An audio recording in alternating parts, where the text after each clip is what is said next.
welcome to FO Talks. I'm Peter Isaacson, Chief Strategy Officer of Fair Observer. I have the privilege and honor today of talking to Pascal Brice, President of the, and I'll say it in French, the Fédération des Acteurs de la Solidarité. I'm not sure how we need to translate that. We'll look at that. Pascal is someone who's started his career as a diplomat and has worked in the upper echelons of French government in several ministries, as well as the Cour des Comptes, the institution that's charged with auditing the entire bureaucracy of France. Today, we're going to be talking about, officially, France in crisis. And there's a lot to be said. It's going to take us, I think, in several directions. But sticking to the events in recent months, Pascal, I'm interested in having your take on what actually happened at the end of the year when there was quite a number of chaotic things that took place in Parliament concerning the law on immigration, something that I think you're very directly concerned with. And I'd like you to, give us some idea of what all that means, but perhaps first you can just tell us a little bit about your role in the FAS and how you translate Fédération des Acteurs de la Solidarité. Well, the fact is, Peter, that it's not so easy to translate. First time, very glad to have this discussion with you today about the situation in our country. Well, this federation is a union of charities in France, working fighting against poverty. I mean, helping people in the streets, helping people to try to have housing, people who have difficulties to work. It's close to 1 million people in France, women who have suffered violences, strangers welcomed in France. Well, because of all those unions in France, those charities and our federation, I don't exactly know how to translate it, but it's the union of French charities fighting against poverty. I would say that. Yeah, okay. That's great. That gives us some background. Now let's go into the question of the law on immigration, because that did appear in the headlines, in the international headlines as well, obviously as the French headlines. What happened? What went on there, and how does it concern you? Well, the fact is, it's been a tough moment for our charities, and I would say a specific moment for France. I would say that it's been in the French episode of an international or at least Western movie, because the fact is that my understanding and analysis is that this question of migrations, of immigration, is a real difficult question, or has been a real difficult question since at least 10 or a little more than 10 years. I guess it's something that you can see in the whole Western world. I mean, you can see that in Australia, in the United States, of course, in the whole Europe, including in France. It's a concern for our charities because the fact is that among poor people in France, such as in other countries, you have, of course, strangers, refugees arriving in France who cannot work for some reasons we will come to, so that they are in poverty. And of course, the only solution for them is to be helped by our charities. So that's why it's an important matter for us. I would say specifically for me, because I used to be too, before working with those charities, I used to be the head of the French Agency for Refugees, especially during the European crisis of refugees. So it's an important element for us. And I would say that, such as in other European or Western countries, my belief is that when we talk about immigrations, it's not only about the people, strangers coming in France, which is very important, about their dignity. above all, if we take into account what they have been living in their country or in their exile. It's too a matter of dignity for people working in the charities with them. It can be professionals or non-professionals people. But I think that what we can see in the whole Western world is that this question of immigration is a problem, I mean, a difficult topic, I would say, a difficult reality for the whole society. And that's why I would say that what happened, and I will come more precisely to what happened in France in December, is that I do believe that in France, such as in other countries, especially in Europe or in the United States, we have some kind of middle classes are weakened. They're fragile on the social ground, on the economic ground, on the cultural ground, and of course there you touch specificities, and we will, I think, I suppose we will talk about some specificities in France about that. And it's not a surprise that immigration, such as in other moments of our history in Europe or in the world, in this moment in which the middle classes are so weakened, this question of immigration could be a difficult one. So, what happened in December in France? I would say more than a crisis, it's a slip, a terrible slip. And again, it's not French. It's you can see that in Germany, you can see that in Italy, in the UK since a longer time, in the United States, especially during the former administration. What happened is that we had in France a debate in the parliament in December about a new immigration law.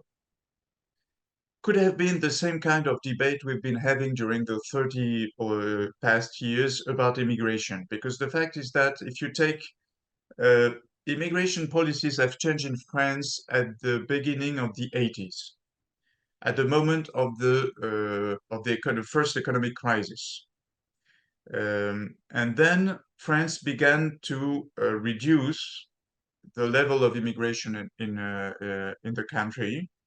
And the fact is that since then, we've had, I think that something like more than, or at least one immigration law each year.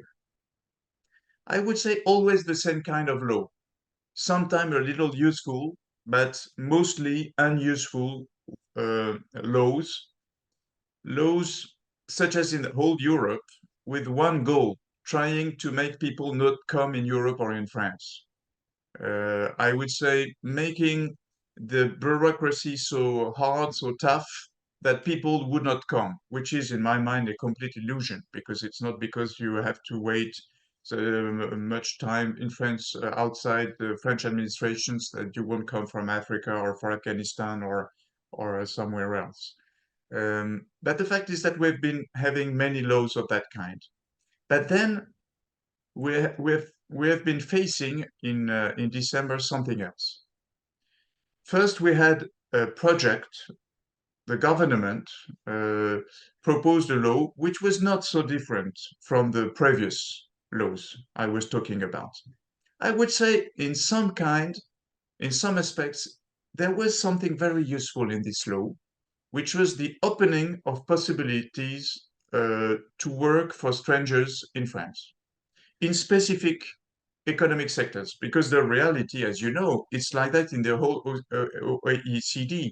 If you look at the last report of OECD about migrations, it's very impressive to see that you have on one ground, you can see that in the whole Western world, there is each day tougher policies to try to reduce migrations. And this report shows that, for example, last year, it's been increasing for work in the whole OECD. And in this first project of law by the French government, there was a very useful proposal to open possibilities with controls in specific sectors in which there are very important needs for employment, because the reality is that, as you know, in the whole OECD, we are now our societies are older. So we have needs. This is, of course, the paradox of the period, which is not, again, a French paradox, but a European and international, a Western paradox, which is that we need still more people to work because we are getting older in our societies.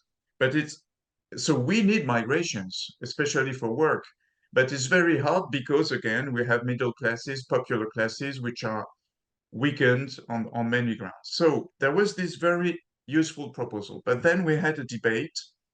In France, we have two chambers in the parliament, as you know, Peter. We have a National Assembly and we have the Senate. The fact is that in the Senate, in the French Senate at the present times, you have a majority which is more on the right than in the National Assembly. The French government, Emmanuel Macron, doesn't have a majority in the Senate. And as you know, it doesn't even have a majority in the National Assembly since last elections in 22. And the fact is that when this law came to the Senate, then something happened, which is in our mind and in my personal mind, something really new and rather terrific. We had the kind of debate you had during the Trump administration and sometimes have in the American Congress, the kind of debate you had in the Italian parliament with the actual government. You had the kind of debate you have in the House of Commons in the UK since many years. And the rhetoric and then the law turned to be very, very much against everything having to see with welcoming people in France, cutting subsidies, such as social subsidies, Yeah.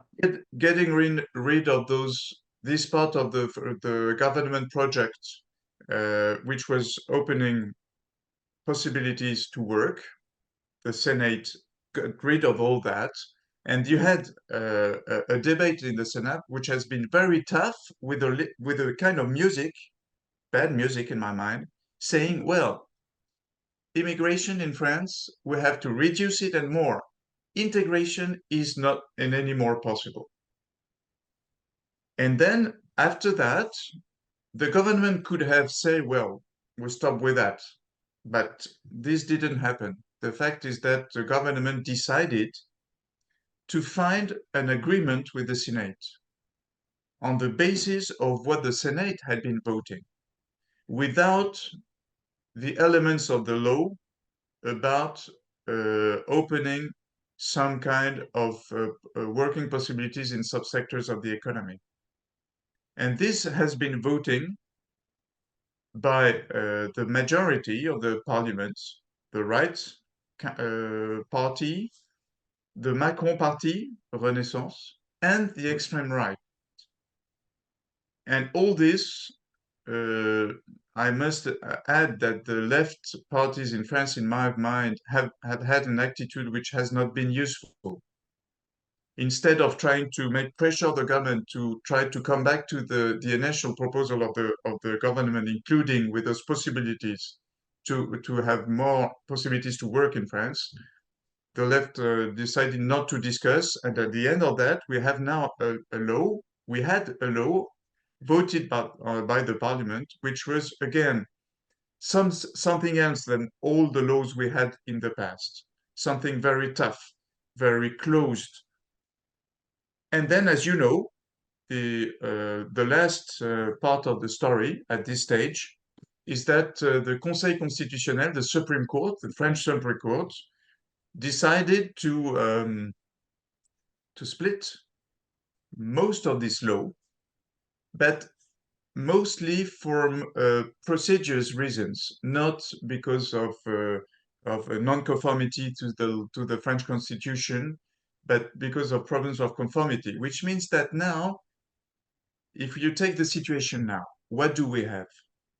We have a public debate, a political debate, a general climate in France, which is mostly like what you can see again in the UK, in Italy, in the United States, and some other countries, including in Germany, in Sweden, in Finland, which is a very tough general climate about strangers in the country, which is, of course, a real difficulty for our charities, which task is to work with those people in the benefit of those people, but in the whole society and the economy. Okay, so the law itself, where are we now? Is it stabilized? Do we have a clear policy about how immigration can work? Is this something that's going to be further debated and changed? Well, Is the that fact is not, it's not very clear. It's not very clear because we first had this law voted by the parliament on very tough and closed grounds, then split by the Supreme Court. So I would say on the legal framework, um, nothing really changed. But there are a few elements of concerns for us in our mind. Again, I used to say that this question of immigration is first, of course, a question of dignity, as I said again. Dignity for those people, those families, dignity for the professional and non-professional working with them in the charities. But I used to say that it's not only a matter of dignity. I would say it's a matter of cohesion of the whole society, a matter of order, public order. And the truth is that coming back to the legal framework, again, it didn't change so much after this law. But why are we worried? Because this produced, or I would say, add something else to a general climate in France, such as in the whole Europe or in the United States or Australia, which is not in the benefit of welcoming in good conditions. Um, about a key element, which is a key element not only again for the dignity of the people, the charities, but firstly for the strength of the European and the French economy, which is possibilities to work for those people, strangers migrating in France. It's not very clear because, as I told you, the part of the initial project of the government about possibilities to work has been split.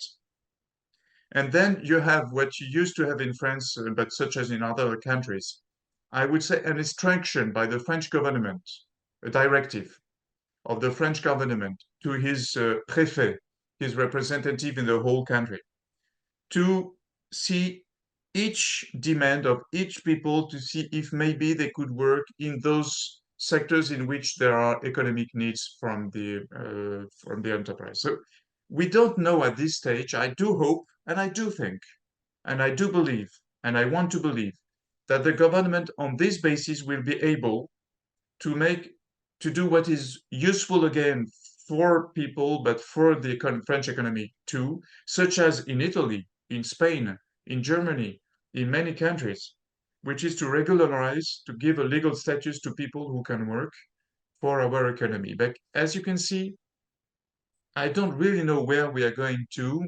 And the fact is that I'm not very optimistic we are going to fight so? again, but such as in the whole Western world, I'm not very optimistic on the way our societies and governments are dealing with this topic of migrations. Well, it seems to me that there are two dimensions to the whole business, the whole problem of not just immigration, but of social solidarity. And that is, you've got the legal side you've talked about, and every year apparently there's a new law. So this was simply the latest in a long series. So people are constantly and you cited the kinds of measures that have been taken in Spain, Italy, Germany, and so on as positive examples. Presumably, we can find other positive examples and have new ideas and come up with good solutions. But the other dimension of it is the cultural side. That is the perception of who these people are who are not us and what role they can play here. Now, it seems to me that that's, any cultural problem is something that can't be dealt with simply with laws, with legal reform. or even evolving institutions. Something deeper must take place. I would put some of the blame, if it's a question of putting blame, on the way we educate, whether it's our educational systems or the people involved, or just the way it happens, and the media. What do you how do you see that? This, well, I would call it a cultural gap between the perception of a real social problem and the means of addressing it, not just solving it, but addressing it. Well, Peter, I think this is the key question in the period of time we're facing in the whole Europe and the Western world. Not only, you can see that in Brazil, in other countries. Yeah. Well, my belief, my analysis is that I do believe that if there is a topic about migrations, it's not only a matter of perception, it's a matter of perception. It's a matter too of how some, including political players, use this topic. Exactly. We would say in French, instrumentalize, use this because it's their business. This is a reality. But in my mind, we have to face that.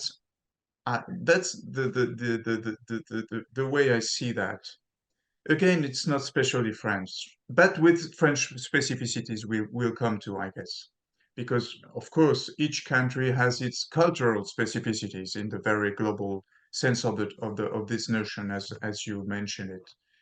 I do feel that we are facing in our societies something I could say nodes,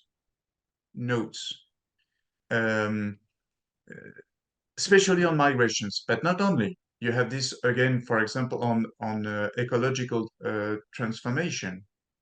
You have this on food. You have this on many topics, but especially on migrations. Because again, I do believe that this question of migration is not new in our histories. The stranger in a society which is weakened on many grounds, social economic grounds, because in the framework of the globalization, I do believe this is a very strong thing. If you take France, in France, we've been having, this is now changing, but during the 30 past years, because of the economic crisis, we have had huge unemployment. It's a kind of French specificity, which is changing now. But as you know, Peter, for many years, we had a very high level of unemployment. And in many places in France, you have families, grandfathers, fathers, son, grandmothers, mothers, daughters, which didn't work because of disindustrialization and other reasons. And has been very strong to weaken popular classes and part of the middle classes, such as in this context, the idea that those people could be threatened by migrants, including talking about their level of wages or their working conditions. This is very strong. And then comes the cultural part, which is too, I guess, as you do, a very important part of that. Because, of course, many of the strangers coming in France come from Africa, come from Middle East. Yeah. Mainly, those are people, Muslim people. So here there is, and we know that in the United States, in the whole Europe, there is a topic about Islam in our societies.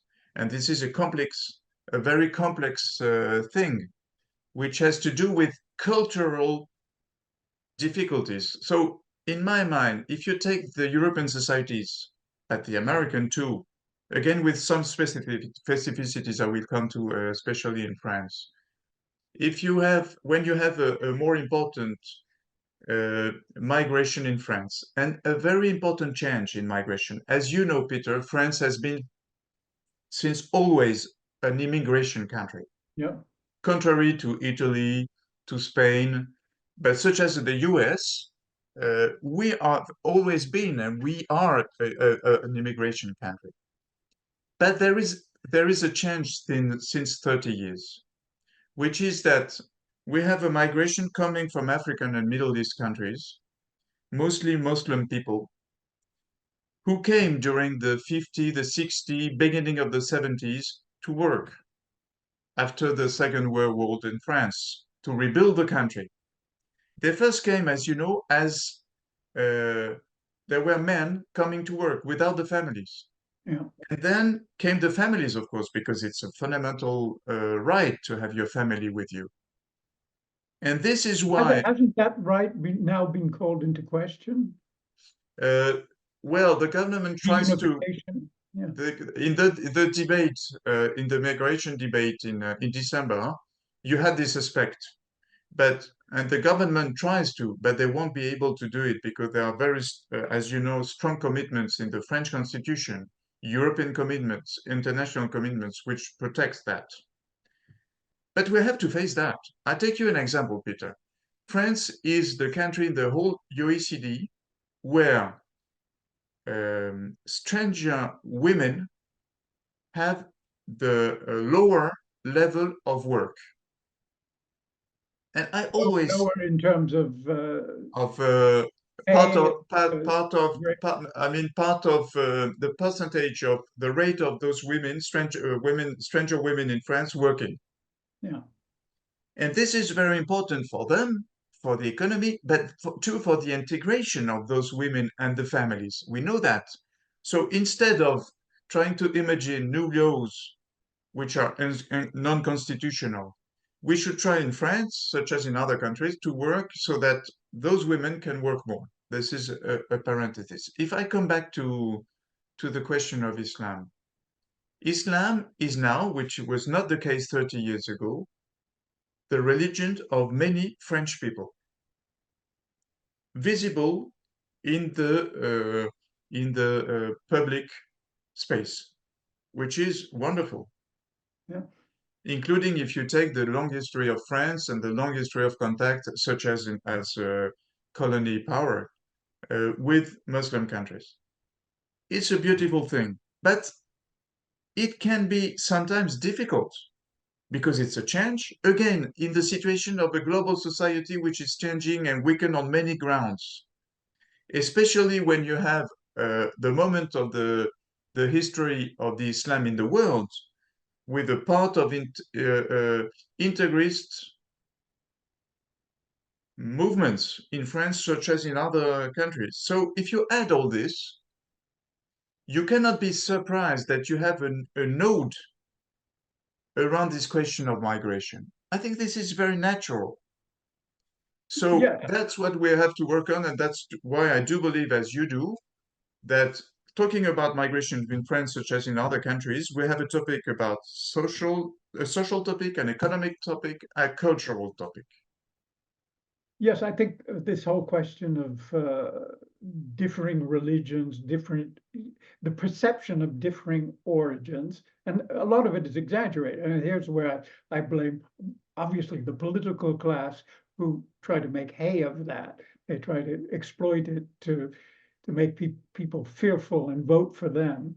But also the media, not so much education, but I think things need to be done at the level of education that we need to seriously think about. But that's all part of a global problem.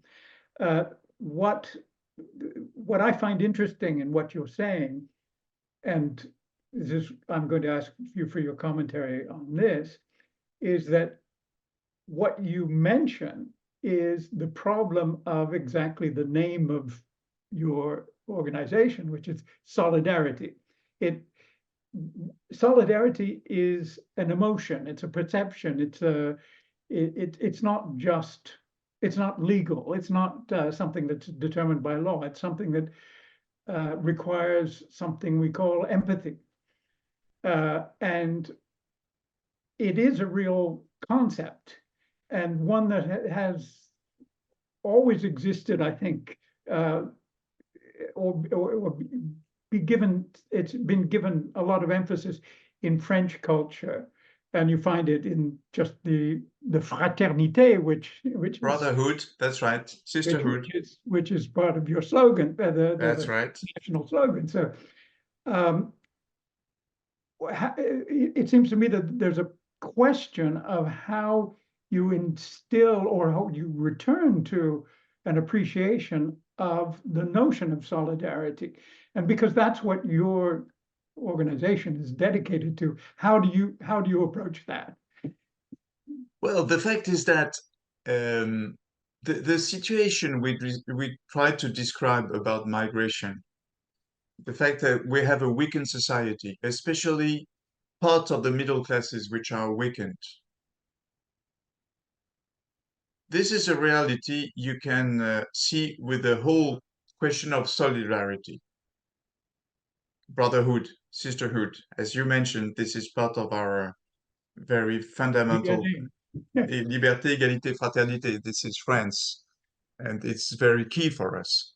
But this means, and the fact is that if you take especially the French society, but all the European societies, the United States, as you know better than I do, work some kind of different way. I'll come back to that. But in Europe, mostly, with some differences between the countries, since the Second World War, you have systems of solidarity which have been taking place, especially in France, with a very strong state public intervention. I give you one example. In France, the poverty rate at now is 14%, which is the European average. If we didn't have the public transfers, it would be 22%. I mean, all the subsidies. So in France, we have a specificity which makes that we are one of, in the OECD countries, one of the more protective countries, especially because in France, you have solidarity thanks to charities, but you have mostly, and this is very French, mostly solidarity comes from public policies. And if I come back to the state of the French society, again, when you have middle classes weakened on the social, economic, and cultural ground, obviously, during this, since the Second World War in France and the whole Europe, middle classes have been the very heart, the very core of solidarity, including talking about fiscal transfers. The taxpayers are the middle classes mainly. And if we come back to the situation now, where those middle classes are weakened on many grounds, social, economic, income, cultural. So you can see that the very heart, the very core of brotherhood on the economic ground of solidarity is weakened. And that's why we have these difficulties in the whole Europe. The rest of the Western world. No. Sorry? In the whole of the Western world. Yeah. That's right. Including if we, as you know, in the United States, we have the private part, I mean, of solidarity is much more important. So my problem is what? My problem. Our problem, my problem as president of this Federation of Charities, is how to make live solidarity in such a context. We talked about foreigners with immigration, but solidarity towards poor people, people who cannot work, people who have difficulties to work, people who work but who are not paid enough to live out of poverty. And my problem, if we come back to what happened in December, is that I feel and I fear a change of public policy from the French government in that topic. And this began with the immigration law, which is that now you're here in France, but you had you had this before in the UK, in Italy, in other member states of Europe, in the US, of course. This temptation in the middle classes in the popular classes working and weakened, well, the responsibles for our difficulties are poor people, people who don't work, and especially foreigners. And that's why I'm very concerned, and that's why it's very difficult for our charities to work in such a context, which is again not only French, which is European West and Western. So one of the principal causes, as you say, is the weakening of the middle class. And by that, are you referring to the growing gap in wealth equality or income equality? Is that one of the major factors, or is that just one amongst others? I would say it's factor one. It's It's factor number factor. one. I mean, it's easy. You take people working, they work, but they have huge difficulties on the income side to live. Yeah. And you see that, as you know, in many Western countries, and this is the effect of globalization, which has many wonderful aspects. But the aspects of have been the pressure on working on wages in Western countries, I think has been huge. And this makes that you have people in the middle class and the popular classes who work. They are not unemployed. They work. I take you an example of a French city, Nancy, beautiful French city in the east of France. La Yeah. Place Stanislas. Yeah. It's a beautiful city. In Nancy, 25% of the people that our charities help in the streets of this city, there are not so many, but there are some, 25% are workers. What we've been calling for 10 years, poor, working poor, which is something new in France. Yeah. And this is mainly the reason why I say part, because one of my problem is that in France, such as in many countries, including from the French government, because this is now the obsession of the French government, the weakness of the middle classes. I must tell you that it's too my obsession, because I do believe that in our Western countries, historically, when middle classes, are deeply weakened, this is a huge danger for our democracy. So I do believe there is a very key problem there. But the problem is in my mind is what do you do then? And what I see from the French government, but such as the Italian one and many others, is well, as we have this crisis of the middle classes, first, the responsibles for that are the poor and especially the foreigners. And second, well, we forget that there are in our societies many people, including in the middle classes, who are in a good situation. And that's for me the true question about solidarity. If we do believe, and I do believe, that we have weakened middle classes, weakened popular classes, and it's a reality for many reasons, income and cultural, then how do we deal with that? In my mind, first, we must help by public policies and helping our charities to help people to be able to work, to go out from poverty, and not forget that there are many people in our societies who are in a good situation and who should contribute more to solidarity. Yes, that's what I was referring to when I said the media has a responsibility in this. It's a message that has to be transmitted and understood. And for some reason, that's not happening.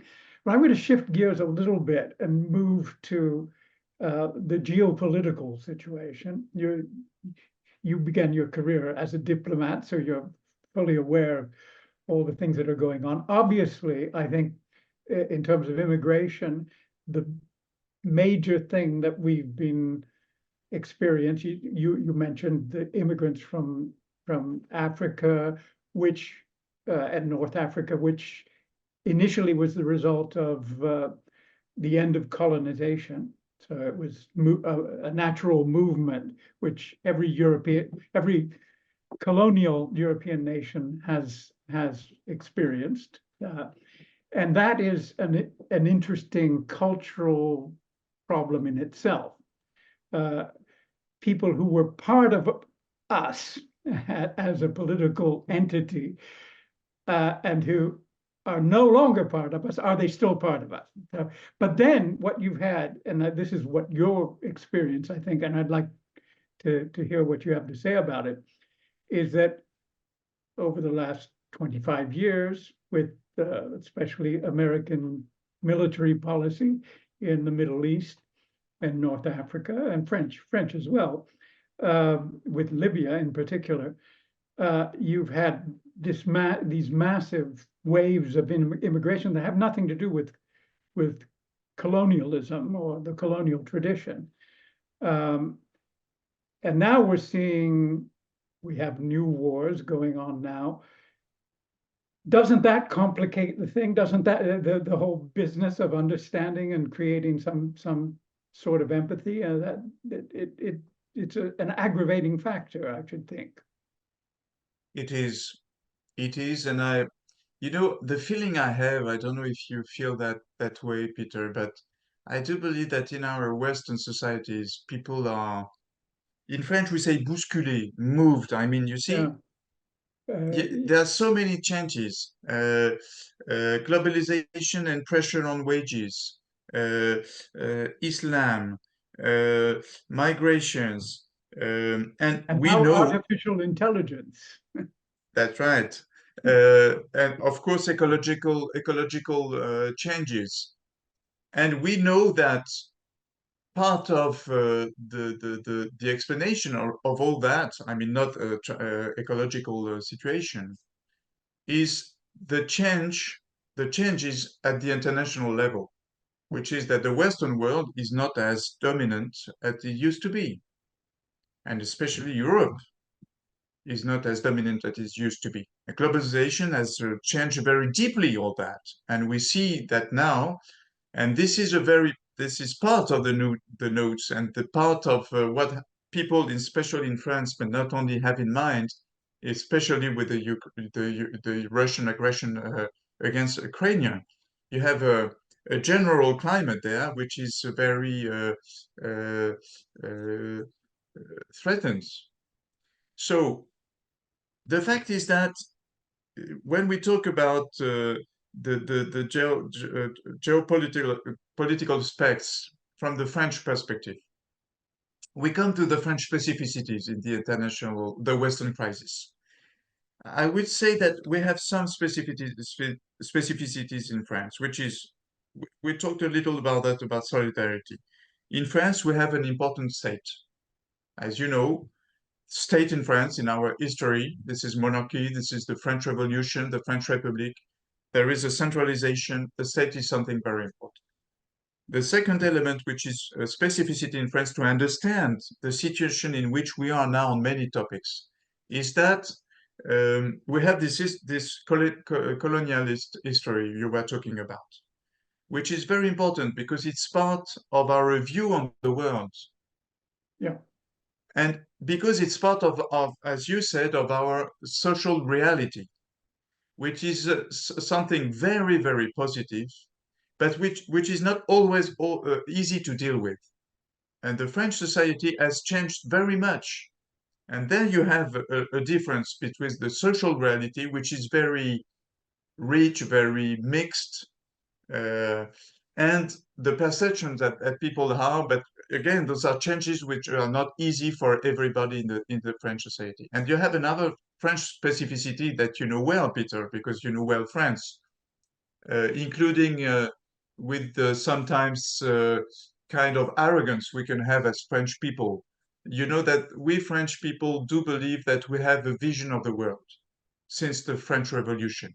And this is something I think that seen from Other countries, it's something I think which can seems arrogant sometimes, but it's something too very positive. So if you take all that, it's true that France remains a global actor. As you know, we are a permanent member of the Security Council of the United Nations. But in a change which is changing very much, in the which, I mean, Europe and Western countries are not so strong as they used to be.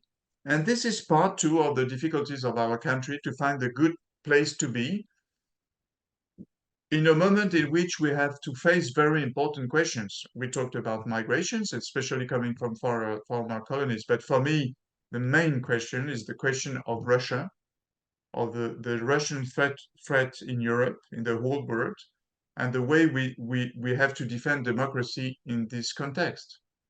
And this is something very key in France and We can as in the also, whole world. well, some people are asking the question, do we have a functioning democracy to defend?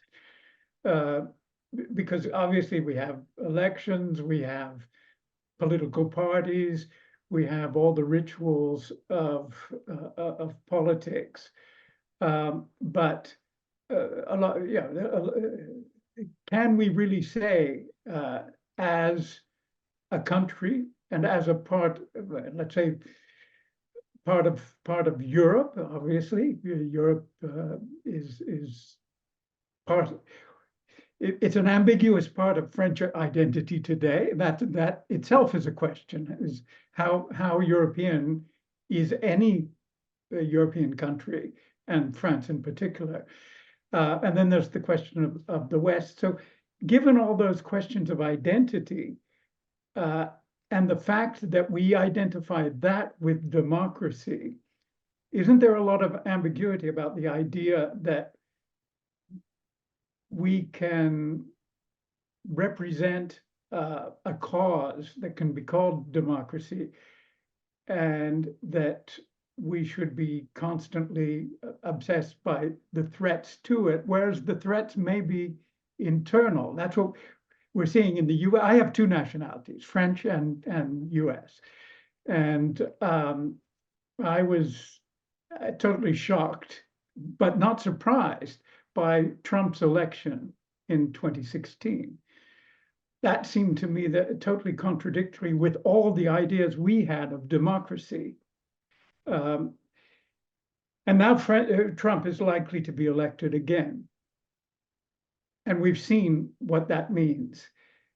Now, can people really believe the way we did in the past, the way I did when I grew up, that democracy was a functioning system, and that what we have to do now is to defend it, or is it to restore democracy? Well, the fact is that democracy is a constant fight. In my mind, is our key treasure. And the threat is internal. We see that. And I think it has much to see with what we were talking about. Again, when you have middle classes, which used to be during those past years the very heart of our democracies, when they are weakened, democracy is weakened. And we know that there are many, many very huge threats. We see that in the US, but we see that in France and the whole Europe. So for me, it's the main fight. But yes, my answer to your question is we are democracies and we have to fight for that because we are now facing threats which are internal, but which are external and vital.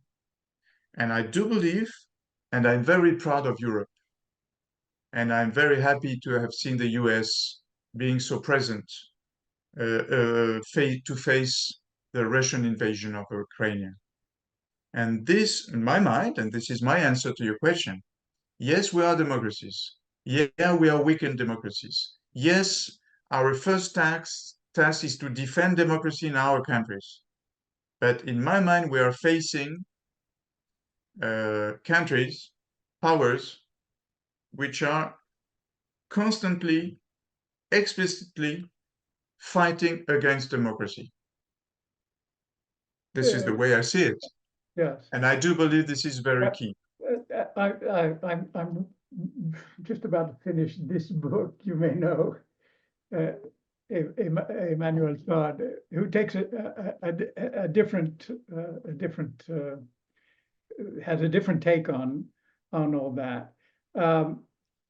There's one thing, because as an American, I would like Mr. Todd to defend democracy. I'm not sure he's defending democracy as he should do. I don't know what he does, what he thinks personally, but I don't think he's against democracy. The point he makes, or other people like him make, is that democracy has evolved in a context that that has made it to be perceived by a threat in the global South, and I mean, this is the whole thesis, I think, of. No, I don't share that, Peter, and can be a disagreement, but I really don't. You know, I think there are many reasons for my feelings about all that. Maybe because I'm a former diplomat, and I know, as you do, living together is not natural. Living together in a democracy is still less natural.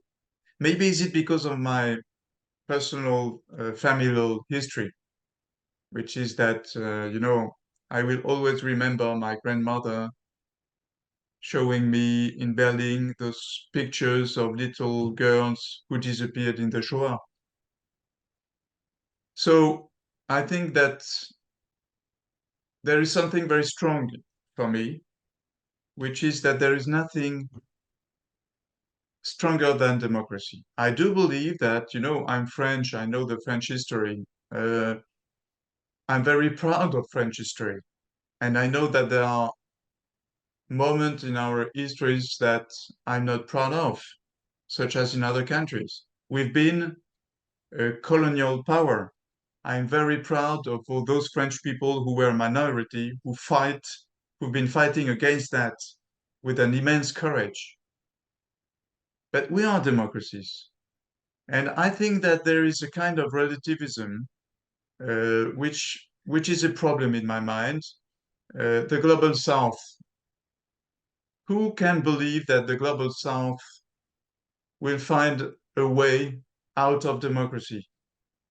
I don't think that. So I do believe that the threats are huge inside our societies, and that's my fight as yours. Yeah.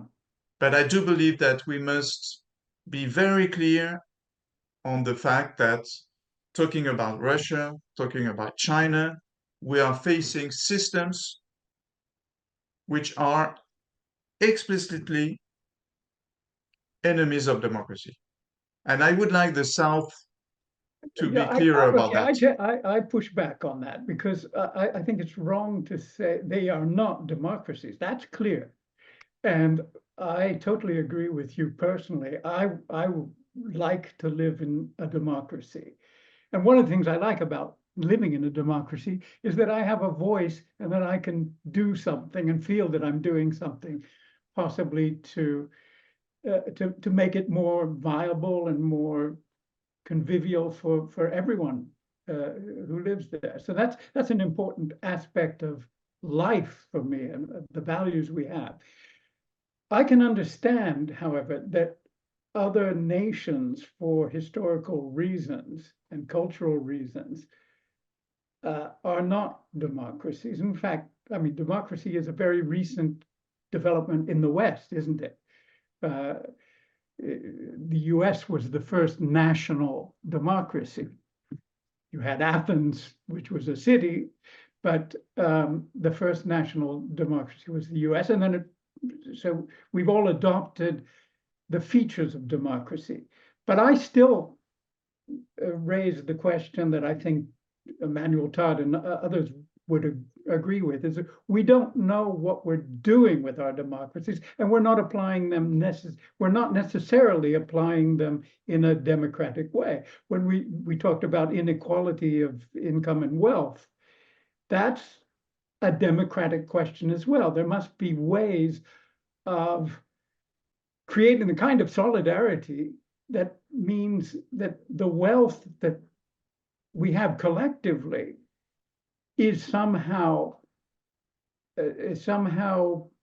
not just distributed, because that's a very mechanical way of looking at it, but shared and invested in mutually by the different classes of society. And there will always be different classes. I'm totally opposed to the illusion that democracy means everyone is totally equal and will always behave according to the same sets of values. There will be a diversity of values, and there will be a diversity of strata of people who are active in the society, working, consuming, whatever they're doing. But it seems to me that there are other models of society that, because they are not democratic, do not necessarily mean that they're threatening democracies.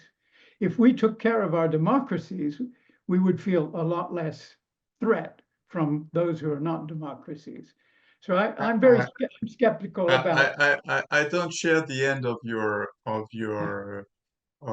comment. I do share your point, which is that, you know, I do believe that in the period of time, people, rich classes, to say something directly, rich classes, rich people in the Western world are committing suicide. And this suicide is a suicide against democracy. Because, you know, there is a famous Lenin said something like, I think into 1921. He said the capitalists, they will sold us the thing to hang them. Yeah, the rope to hang us. Yeah. And this is the suicide of rich people in Yeah. some period of the histories. And I think we are in this period of time in our societies.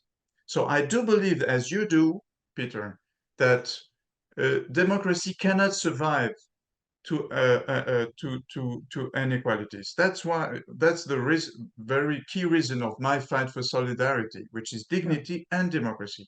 Yeah. And I do believe, as you do, that those inequalities in the world and inside our societies are a key democratic problem. I do completely share this point of view. Okay, so you mentioned the Russian threat, and so has Emmanuel Macron.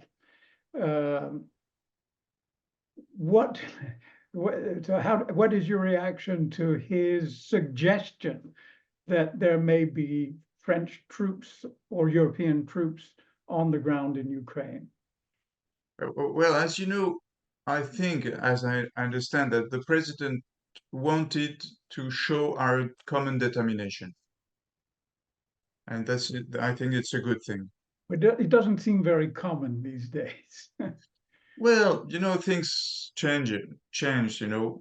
What is said today will be said, I think, in some times. I think it's very important that the Russian power, which works on that ground, and this kind of, because this is the way the Russian regime works, they have to know that our determination is complete in the defense of Ukraine and democracy. And the president said, as you know, he said, uh, it's something that cannot be excluded, but there is no consensus for that.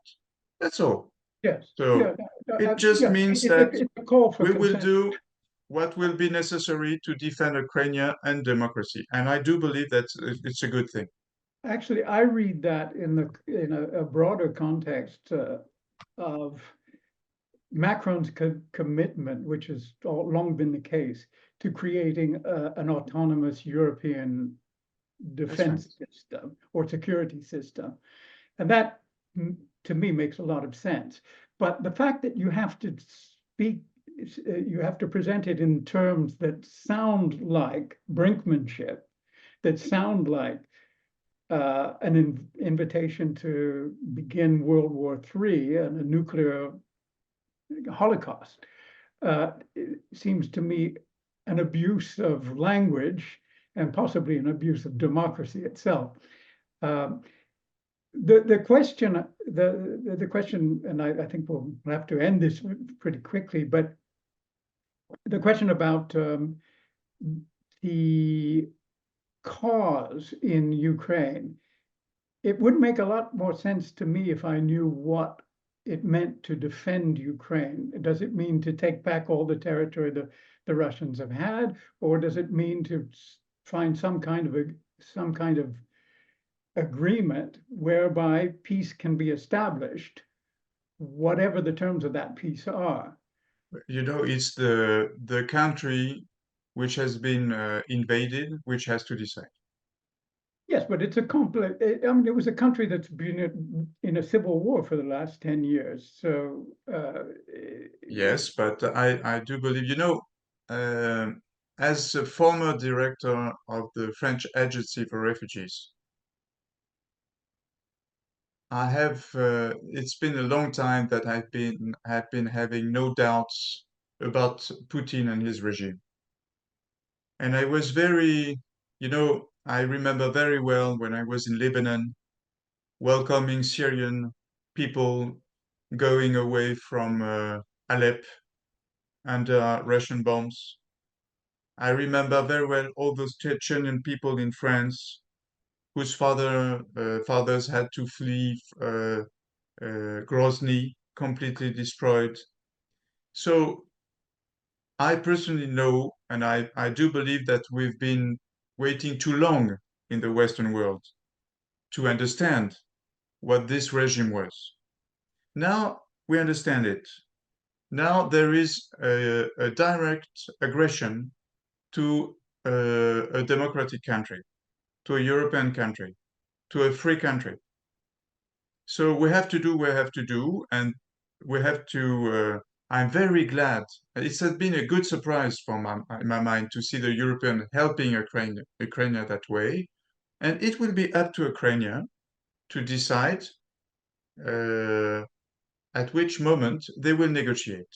But you don't negotiate with a country which decided to destroy you, and I will say you, it's not only Ukraine, it's Europe and democracy. They will decide, and we will have to help them to be as strong as possible, to be in a situation to have peace talks, but it's not the moment for peace talks. It's the moment to show Russia that it cannot win this aggression. All right, I think it's well, I think it's much more complex than that, because if you're looking at an outcome where Ukraine successfully defends itself the way you're describing it, it means weakening Russia, to use the terms of Lloyd Austin, which presumably means ending the Putin regime. But is there any reason to think that whatever happens afterwards in Russia is going to be better or different than what it is now? Sometimes it's, I know that diplomats don't have to think too much. Yeah, they have to learn their line. And you know, I'm both a former diplomat and a former football player. Yeah. Les matchs les uns après les autres.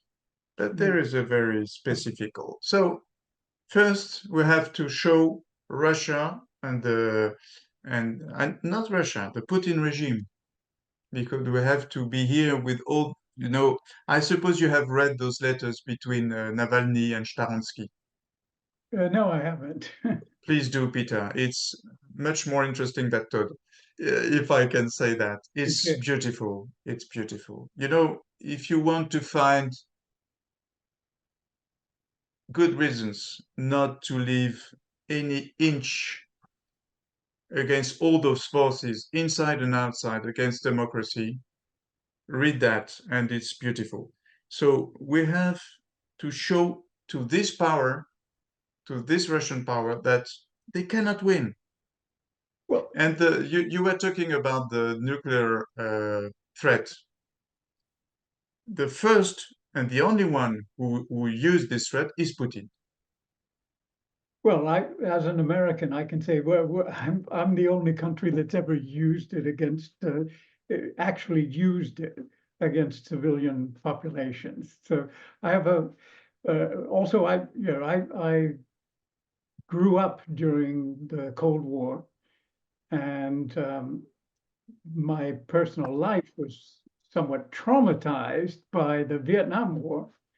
Uh, so I see a certain pattern that's playing out again today, which worries me in terms of US policy. I'm not talking about French policy. Um, so that leads to a different interpretation of the same events. So I don't think we're going to agree on that. No, I don't think so. But what I can share with you, Peter, is our concern, and you won't be surprised. And I think you said something like that too. It's true that from a French and European perspective, our own contradictions are a difficulty for us. But I must tell you that the situation of the US democracy is something that worries us very, very Oh, much. That's absolutely. obvious.